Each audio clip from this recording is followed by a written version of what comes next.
तो एक बार फिर से स्ट्रेट ऑफ हॉर्मुज को ब्लॉक करने की कोशिश ईरान की तरफ से की जा रही है। हमारे पास जो तमाम गेस्ट हैं वो यहाँ पर मौजूद है, जिनसे हम चर्चा करेंगे। दीपक वोरा पूर्व राजनयिक हमारे साथ हैं, कर्नल अनुराग शुक्ला रक्षा विशेषज्ञ के तौर पर, कर्नल तेज टिकू रक्षा विशेषज्ञ के तौर पर हमारे साथ जुड़े हुए हैं। सबसे पहले दीपक सर, आपका रुख करते हुए, इसे अमेरिका की तरफ से सर डेटरेंस बताया जा रहा है, लेकिन स्थिति इस समय कैसे आपको बदलती हुई नजर आ रही है? क्या ऐसा है कि पश्चिम एशिया में जो अपनी सैन्य शक्ति है, जो अपना शक्ति का संतुलन है, वो अमेरिका बढ़ाना चाहता है और यही वजह है कि एक साथ बैठ करके नहीं, इस तरीके से अमेरिका बात करना चाह रहा है?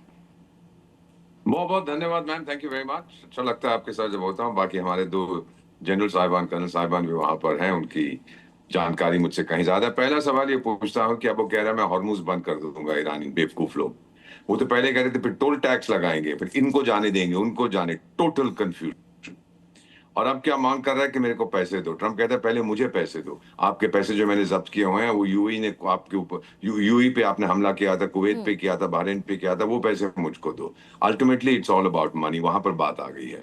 अब मैम एक चीज जो मैं कहना चाहता हूँ, जब मैं सोरबोन फ्रांस में पढ़ता था तो हमें हमारे एक व्यक्ति की हम पुस्तकें पढ़ते थे, उसका नाम था जॉन बैप्टिस्ट लाकार। उसने कहा था जितनी दुनिया बदलती है, जितने हालात बदलते हैं, उतने वही रहते हैं। This is exactly what we have scene.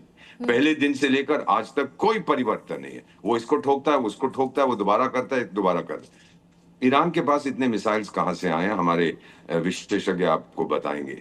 मैं आपको बताता हूं, 2000 में जब मैं स्पेन में पोस्टेड था, वहां के प्रधानमंत्री गए थे अली खमेनेई से मिलने और बोला कि आपकी अंदर की ख्वाहिश क्या है? कहता है ईरान को या इजराइल को भस्म करना, और कुछ नहीं करूंगा, मेरे लोग मरे, इजराइल को मैं बर्बाद कर दूं। तब से आज तक आप लीजिए बेटा 26 साल हो गए जो ये मिसाइलें बन रही हैं, ओवरनाइट नहीं बनी है। धड़ाधड़ वो ठोक रहा है। अब ट्रंप, आप देखेंगे, आपको पता लग जाएगा। ट्रंप से एक बहुत वरिष्ठ अमेरिकन पत्रकार ने पूछा है परमाणु, ट्रंप उसकी तरफ देख के कहता है पता नहीं। This is something very very serious. और अब ईरान क्या कह रहा है कि मुझे पैसे दो, पहले जो आप लोगों ने जब्त कर रखे हैं, उसके बाद आगे बात करेंगे। शुरू में था मैं मिसाइलें नहीं बर्बाद करूंगा, न्यूक्लियर अपना एनरिच्ड यूरेनियम नहीं दूंगा, ये वो। अब सब बदल गया। Ultimately it's down to money and total confusion. So मेरा मानना है ट्रंप वापस नहीं मुड़ेगा और वो ठोकता जाएगा जब तक कोई ना कोई तरीका, कोई चमत्कार हो, ये जंग बंद हो जाए। एक संस्था है, उसका नाम आपने सुना होगा, 80 साल पुरानी बुढ़िया है, उसको यूनाइटेड नेशंस कहते हैं। तो वहां का सेक्रेटरी जनरल सुबह उठ के ओ मैं बहुत परेशान हूं, फिर सो जाता है। कल उठ के वही बोलेगा ओ बंद होना चाहिए, बिल्कुल। और यही बात सर दीपक सर, ये बोल भी रहे हैं, ये डोनाल्ड ट्रंप की तरफ से स्टेटमेंट्स भी है।